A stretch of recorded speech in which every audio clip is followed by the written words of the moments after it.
Hello दोस्तों, welcome to the अड्डा 247। दोस्तों, आज हम लोग रीजनिंग में कैलेंडर की कुछ शॉर्ट ट्रिक्स के बारे में बात करेंगे। और ये शॉर्ट ट्रिक है वो हम फिक्स करके आपसे बातचीत कर रहे हैं कि आप किसी भी डेट का आप डे बता सकते हैं जस्ट सिंगल कॉन्सेप्ट पर। उस कॉन्सेप्ट का नाम है ऑड डेज। हम एक सिंगल कॉन्सेप्ट ऑड डेज पर किसी भी तारीख का दिन बता सकते हैं। ठीक है दोस्तों, 26 जनवरी 1950 और आज है 26 जनवरी 2023। आप किसी भी तारीख का कोई भी दिन बता सकते हैं, अपने बर्थडे का डेट बता सकते हैं, उनके बर्थडे का डेट बता सकते हैं जिनका बर्थडे आप कभी नहीं भूलते हैं। किसी भी तारीख को आप दिन बता सकते हैं एक सिंगल लाइन में और एक सिंगल कॉन्सेप्ट में जिसका नाम है ऑड डेज। उस कॉन्सेप्ट को एक मिनट में समझते हैं, ढेर सारे एग्जाम्पल आपके सामने रखते हैं। कॉन्सेप्ट का नाम है ऑड डेज।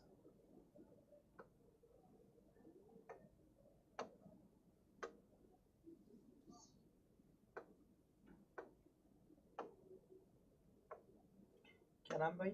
Odd days. इसको हिंदी में कहा जाता है विषम दिन।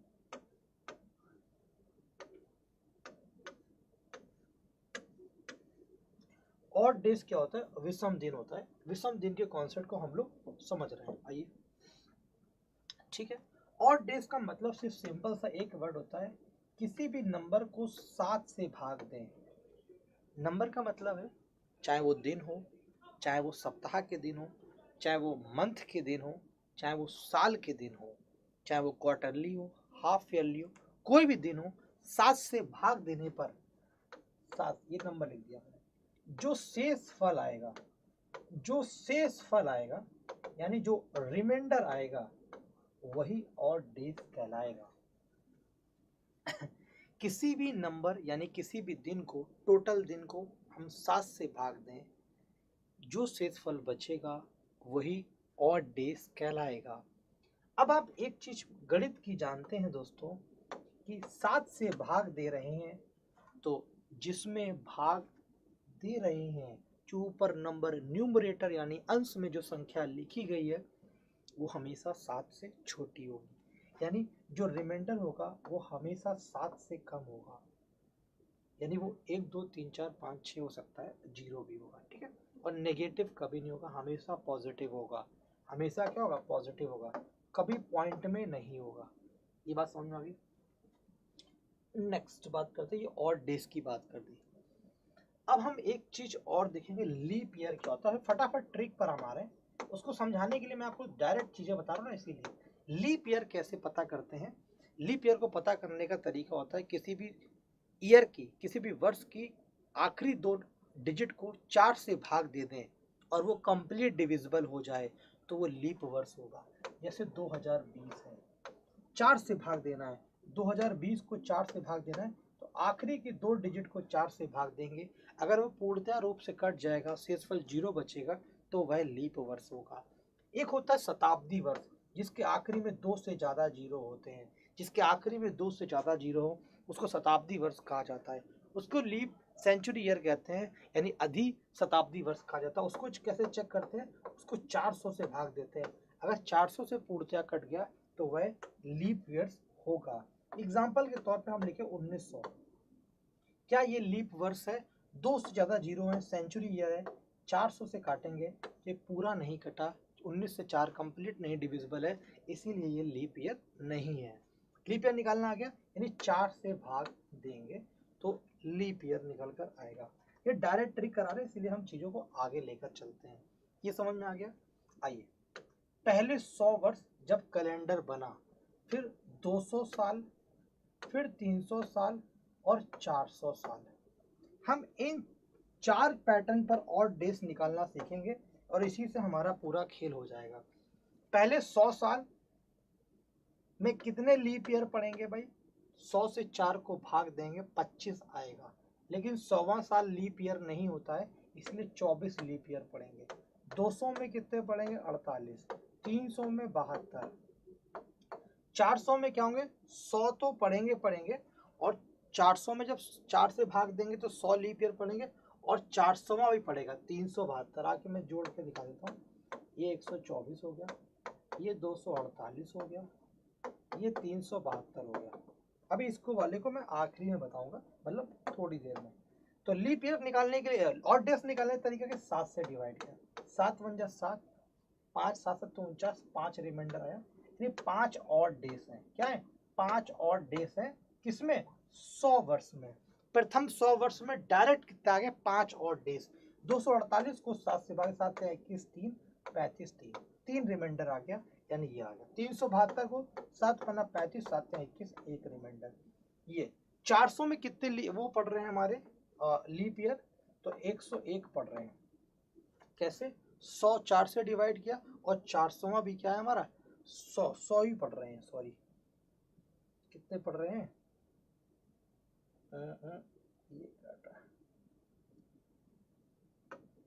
ये 100 पढ़ रहे हैं। तो ये कितना हो गया? 500। ये 4 से कट जाएगा तो रिमाइंडर कितना आ रहा? 0 रिमाइंडर आ रहा है। कितना आ रहा है भाई? 0 रिमाइंडर आ गया। 300 में 72 हो गए, और इसमें कितना? 24 48 24 96। कितना हो गया? 96। आप ऐसे भी कर सकते हो। क्या हो गया? इसमें कितने पड़े? 96। इसको दूसरे तरीके से देख सकते हैं। इस वाले पॉइंट को इधर समझते हैं। पहले 400 वर्ष में कितने लीप वर्ष होंगे हम ये चेक करें। तो चेक करने के लिए कितना निकल कर आता है? 100 होंगे। ठीक है भाई, उस ट्रिक पर वापस जा रहे हैं। उसमें एक पॉइंट हमने अभी मिस्टेकनली लिखा है। 400वां साल भी होता है 100, लेकिन जो 100वां साल होता है वो नहीं होता। ये भी 200वां साल भी नहीं होता है, 300वां नहीं होता। ये 3 लीप ईयर नहीं होते हैं, यानी कितने होते हैं? 97। तो ये चीज मुझे गलत करके आपको समझाना था कि क्या होती है भाई, ताकि आप डायरेक्ट ना लिख दें, इसीलिए समझाया गया। 397। ठीक है भाई, 397 नहीं, सॉरी 497। एक सेकेंड, ये सब समझने का तरीका है। आपको कहाँ गलतियां नहीं करनी है।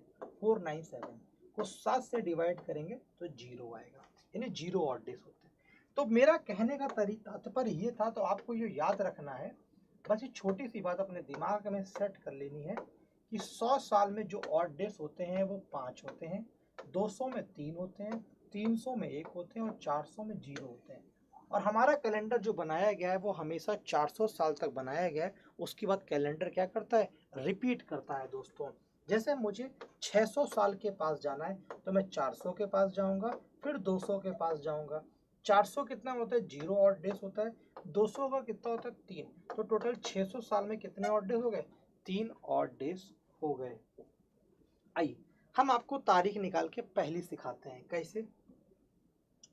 इसे लिखा है 26 जनवरी 1950, जब संविधान को पूर्णतः रूप से आई। ये रहा 1950। इस दिन क्या पड़ेगा हम ये चेक कर लेते हैं। ठीक है, इससे पहले मैं आपको एक और क्वेश्चन चेक करा तो आज की तारीख चेक करा था। 26 जनवरी 2023 को कौन सा दिन पड़ेगा? ये तो हम लोग को पता ही है कौन सा दिन पड़ेगा, हम लोग देख लेंगे अभी, है ना। इसमें सबसे पहले निकालने के लिए एक लाइन में ही क्वेश्चन सॉल्व करेंगे। सबसे पहले तारीख पर फोकस करेंगे। ऑड डेज के कॉन्सेप्ट को लगा रहे हैं। किसको? ऑड डेज को। ऑड डेज क्या होता है? 7 से भाग देना। तारीख यानी कि 26 तारीख है, पहला ही महीना था तो 26 की, जनवरी की 26। अगर ये फरवरी होती तो पहले हम जनवरी के 31 दिन लिखते, फिर फरवरी की तारीख लिखते। अभी सिखाऊंगा। जनवरी होगी। 2023 की बात करूं, 2023 में कौन सा साल पूरा हुआ है? अभी 2022 पूरा हुआ है, फिर उसमें 26 जनवरी के 26 दिन जुड़ गए और फिर 2023 लिख दिया गया। तो कंप्लीट वर्ष क्या है? 2022 है। ठीक है भाई, ये है कि नहीं? इतना लिख दिया गया। Very good. आइए आगे आओ। अब देखो भाई, 26 तारीख तो ये लिखा गया, 2022 इसको हम ब्रेक करेंगे। ब्रेक कैसे करेंगे? ब्रेक हमेशा 400 के मल्टीपल में ब्रेक करने का प्रयास करेंगे। क्यों? क्योंकि यहाँ पे डायरेक्ट 0 हो रहा, कैलकुलेशन को शॉर्ट करेगा। आइए इसको 400 से कैसे करेंगे? तो 400 का मल्टीपल कितना होता है? 2000 प्लस 22। ये हो गया भाई। तो हमको ये तो पता है इसमें जो हमारे ऑड डेज होते हैं वो 0 होते हैं। क्यों? 400 × 5, 2000 का मतलब क्या है दोस्तों? 400 × 5 और 400 मतलब 0, 0 इंटू 5 0 और डेज होते हैं। बहुत आराम से समझना, बहुत ही मोहब्बत से समझा रहा हूं मैं आपको, आराम से समझ में आएगा। 22, अब 22 साल लिखे हैं, इस साल में हमको और डेज लिखने हैं, तो साल में और डेज कैसे, पहले इसमें leap year check, leap days check करेंगे कितने लीप ईयर, तो 4 से भाग दिया, तो 4 कितने बार जाएगा, 22 में 4 पंचे 20, ये 5 लीप ईयर चलेंगे, तो 5 और ऐड करना पड़ेगा। ठीक है भाई, ठीक है, समझ में आ गया। आइए अब इसको 7 से भाग दे लो। ऑड डेज का मतलब कोई भी संख्या 7 से बड़ी हो 7 से भाग देकर छोटी कर दो। 7 या 21 5, और ये भी 5 लिखा था तो इसको 5 लिख लिया। ये 7 22 लिखा है, 7 से भाग देंगे 1 आ जाएगा, 5 5 10 और 1 11 आ गया। 11 को 7 से भाग देंगे तो 4 शेषफल बचेगा। शेषफल कितना बचा, 4। बहुत ध्यान से समझना। आओ, ये लिखा है मंडे, ये लिखा है ट्यूसडे, ये लिखा है वेडनेसडे, ये लिखा है थर्सडे, ये लिखा है फ्राइडे, ये लिखा है सैटरडे, और ये लिखा है संडे। ठीक है भाई, पोजीशन करते हैं। मंडे का मतलब होता है 1, अगर एक और डेज बच रहा है उसका मतलब सोमवार पड़ रहा है। ट्यूसडे का मतलब 2, 6 और 0, 7 से 7 को भाग देते हैं तो 0। अगर जे और डेज आएंगे इसका मतलब ये दिन पड़ेगा। हमारा और डेज क्या आया था दोस्तों, यहाँ पर 4 और डेज आया था। 4 और डेज का मतलब क्या होता है, हमारा थर्सडे पड़ेगा आज के दिन। जरा मैं एक बार अपने फोन में चेक कर लेता हूँ आज के दिन क्या पड़ रहा है, थर्सडे ही पड़ रहा है। तो ये हमने प्रूफ कर दिया, सवाल को सॉल्व कर दिया। ठीक है, अब हम चलते हैं गणतंत्र वहां पर 26 जनवरी 1950 के टाइम पर। आओ कैसे करेंगे, पहले दिन को लिखेंगे। चाहो तो डायरेक्ट लिख लो, 7 से भाग दो, 7 या 21 5। ये दिन और महीने दोनों टूट गए क्योंकि जनवरी का महीना था। 1950 में क्या पूरा हो चुका है, 1949 पूरा हो चुका है।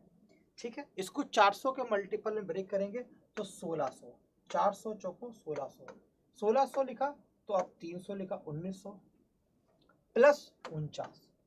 अब हम क्या करते हैं, 49 तो साल थे, 49 क्या थे, साल थे। 49 साल थे मेरे भाई। क्यों क्यों 49 साल थे, क्योंकि ये तो 5 क्या लिखे, ऑड डेज लिखे हैं, हमको ऑड डेज लिखना है। इसके ऑड डेज हमको पता है कितने, 0 होते हैं, क्यों 400 का मल्टीपल है। इसके ऑड डेज हमको पता है, कैसे कैसे पता है, 300 के ऑड डेज 1 होते हैं, डायरेक्ट अभी सिखाया। ठीक है, ये एक ऑड डेज हो गया। अब 49 49 क्या है, वर्ष 49 के और डेज हमको नहीं पता है, तो 49 में लीप ईयर चेक कर लो, 4 से भाग दो, जितने बार जाएगा उतने लीप ईयर। 4 से भाग दी, 4 से 12 चौको 48, कैसे दिया भाग, 4 से 12 बार कटा 48। बस हमें शेषफल से कोई मतलब, जितने बार कटा उतने लीप ईयर है। ठीक है, अब सबको 7 से भाग दे रहा हूँ, ये तो पहले भाग दे चुका हूँ, तो 5 और डेज, इसमें और डेज 0 है, इसमें और डेज 1 है। 49 में और डेज कितने हैं, 7 से भाग दोगे 0 शेषफल बचेगा। 12 को 7 से भाग दोगे तो 7 बन जाए 7, 5 शेषफल बचेगा। जो शेषफल होता है वही और डेज होता है। 5 5 10 और 1 11, 11/7, फिर से आया 4, 4 का मतलब होता है थर्सडे। यानी आपने एक विडंबना देखी, एक बहुत ही विडंबना वाली बात है, बहुत ही यूनिक बात है। जो 26 जनवरी 1950 को दिन था वही दिन हमारा पड़ रहा है कब, 26 जनवरी 2023 को, दोनों ही दिन हमारा थर्सडे पड़ रहा है। ये मैंने आपके सामने प्रूफ भी कर दिया। कोई भी एग्जांपल ले लेते हैं, आप अपने डेट ऑफ बर्थ के क्वेश्चन सॉल्व कर सकते हो। ठीक है, आइए मैं आपके सामने कोई और क्वेश्चन ले लेता हूँ। 15 अगस्त 1947 ले लेता हूँ।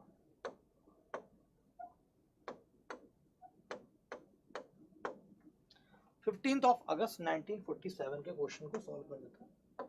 ये है हमारा इंडिपेंडेंस डे वाला। ठीक है, 15 अगस्त पर कैसे पहुंचेंगे, पहले जनवरी आएगा, फिर फरवरी आएगा, फिर मार्च आएगा, फिर अप्रैल आएगा, फिर मई, फिर जून, फिर जुलाई, फिर अगस्त आएगा और अगस्त की 15 तारीख आएगी। 1947 में क्या पूरा हो चुका है, 1946। तो 1946 को ब्रेक करेंगे, 1600 प्लस 300, 1900 प्लस 46। 46 में कितने लीप ईयर, 4 से भाग देंगे, 46 को 4 से भाग देंगे, 11 चौको 44 बार जाएगा। ये ब्रेकिंग कर दी मैंने, ये सवाल का आंसर सेकंडों में लिख दिया मैंने। अब देखो जनवरी में कितने ऑड डेज होते हैं, जनवरी का महीना कितने दिन का होता है, 31। 31 में ऑड डेज क्या होंगे, 7 से भाग दो, 7 चौको 28, 3 रिमाइंडर, 3 ऑड डेज। फरवरी होती है 28 की या 29 की। अब 28 की क्या होगी, ये 1947 क्या है, ये नॉन लीप ईयर है, 4 से नहीं कट रहा है, तो इसमें कितने दिन पड़ेंगे, 28 दिन पड़ेंगे। फरवरी लीप ईयर में फरवरी क्या होती है, 28 और 29 वाला चक्कर देख लो, ये 0 हो गया है ना। और ये क्या होता है, मार्च 31 का होता है तो 3 और डेज। अप्रैल 30 का 7 चौको 28, 2 रिमाइंडर। मई 31 का तो 3 रिमाइंडर। जून 30 का यानी 7 चौको 28, 2। जुलाई 31 का यानी कि 3 और 15, 7 दूनी 14 और 1 15। 1600 आप जानते हैं 0, 300 अभी बताया 1, 46 को 7 से बाद 7 छंग 42 और 4 आ गया प्लस 1। ये कैलकुलेशन है, बहुत ही आसान है, आप करोगे तो समझ जाओ। 3 3 6 और 2 8 और 3 11 और 2 13, 3 16 और 1 17 और 1 18 और 4 22 और 1 23, 23 बटे 7। कुछ मिस्टेक हुई क्या, एक बार देख लो, ये 11 लिखा हुआ है क्या, अच्छा ये 11 लिखा हुआ है, तो जब 7 से भाग देंगे तो ये 4 आएगा। 3 3 6 2 8 3 11 2 13 3 16 और 1 17 18 4 22 और 4 26, 26 बटे 7, 7 थे 21 और आ गया 5 शेषफल। 5 अभी मैंने दिखाया था, 5 का नाम मतलब क्या होता है,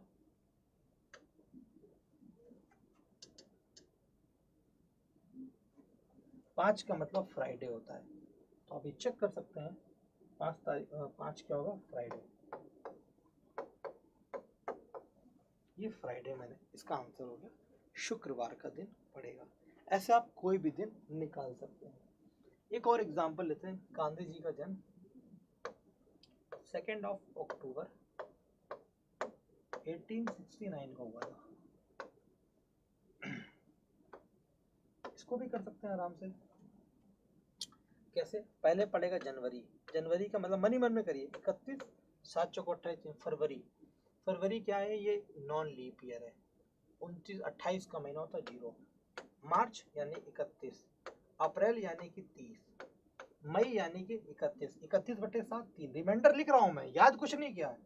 जनवरी फरवरी मार्च अप्रैल मई जून जुलाई अगस्त सितंबर 30 का होता है ये, अक्टूबर की तारीख लिखी 2 तो चुपचाप 2 तारीख।